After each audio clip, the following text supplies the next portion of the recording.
ઓમ શાંતિ મિત્રો, આજે આપણે આ ગિલોઈ છે, ગિલોઈનો પાવડર બનાવવાનો છે। તો આ ગિલોઈ મારા ઘરની છે, મેં ઘરે વાવી હતી। તો બહુ મોટી થઈ ગઈ હતી તો મેં આ કાપી લીધેલ છે। હવે એને આપણે નાના નાના આવા ટુકડા કરવાના છે। આવા ટુકડા બધી ગિલોઈના કરી લેવાના છે। આ સૂડી વડે આ રીતે બધા ટુકડા કરવાના છે અને આપણે આનો પાવડર બનાવવાનો છે। તો હું બધા આવા ટુકડા કરી લઉં અને પછી આને આપણે ધોઈ અને તડકે સૂકવવાની છે।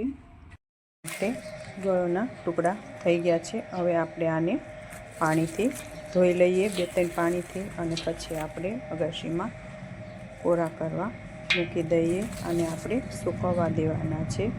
4-5 દી સુકાય ત્યાં સુધી, જો આવી રીતે આમ હાવ સુકાઈ ન જાય ત્યાં સુધી સૂકવવા દેવાના છે। એટલે આપણે આને ધોઈ અને પછી અગાશીમાં સૂકવવા મૂકી આવીએ। જો આ આપણે ગિલોઈ તડકામાં સૂકવી દીધી છે।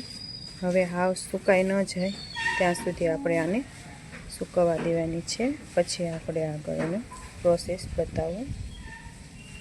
જો આપણે ગિલોઈ સૂકવીથી સુકાઈ ગઈ છે।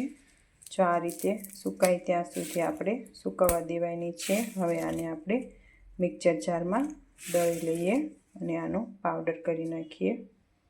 જો આપણે આવું નાનું મિક્સર જાર લેવાનું છે, આમાં આપણે દળી લઈએ।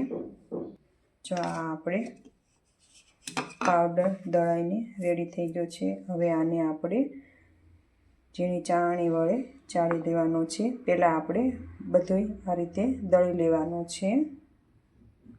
જો આપણે આ ગળો દળાઈને રેડી થઈ ગયો છે। હવે આને આપણે એક આંખ વડે ચાળી લેવાનો છે।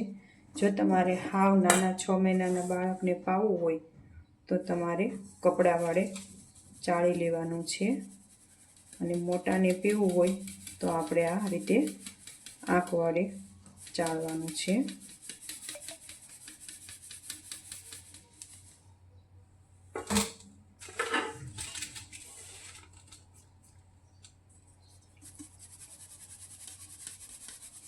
જો આ ગળાનો પાવડર છે, આ તમે 6 મહિના એક ધારો પીવો તો તમને કોઈ દિવસ તાવ પણ નથી આવતો।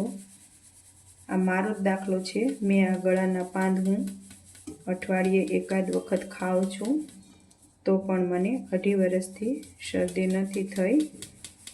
જો આ એટલો ગુણકારી ગળો છે।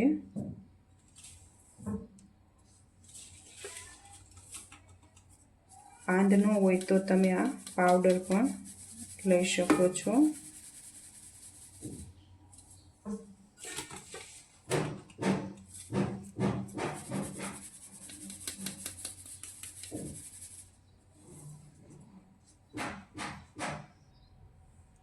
જો આ ગળાનો પાવડર રેડી થઈ ગયો છે। હવે આપણે આને એક બોટલમાં, એક નાની ડબ્બીમાં ભરી લઈશું। એરટાઈટ ડબ્બી હોય એમાં આપણે ભરી લેવાનો છે।